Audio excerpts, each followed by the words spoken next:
இன்னைக்கு காலையிலேருந்தே செம்ம மழை அப்படியே கும்முன்னு ஒரு இருட்டு. அந்த பேய் படத்துலலாம் இருட்டு வந்து காற்றடிச்சு மழை பெய்யுமே அந்த அளவுக்கு இருந்தது. ஒரு 6:30 6 இருக்கும்னு நினைக்கிறேன். அப்போலேருந்தே மழை தான் 11:30 வரையும் பெஞ்சிட்டே தான் இருந்தது. அதிலே வந்து என் கையில் ஸ்கூலுக்கும் அமுச்சு விட்டுட்டு மழையை பார்த்துட்டே இருந்தால் நம்ம வேலை கெட்டு போயிடும்.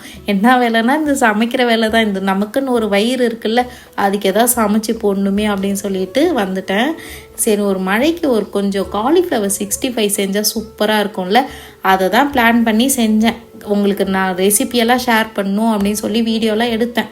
ஆனால் இன்றைக்கி சுத்தமாக வரவே இல்லை. அப்படியே காலிஃப்ளவர் 65 டொயின்னு போயிடுச்சு. மசாலா ஒட்டவே இல்லை.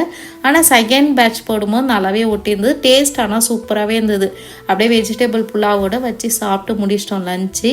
அப்புறம் பாப்பா கிரேப்ஸ் கொடுத்தனா அவங்க என்ன பண்ணாங்க, 2 சைடும் வச்சுட்டு இருந்தாங்க. செம்ம க்யூட்டாக இருந்தது பார்க்கறதுக்கு. அப்படி இன்றைக்கி டேவும் மழையோடு அப்படியே போயிடுச்சு.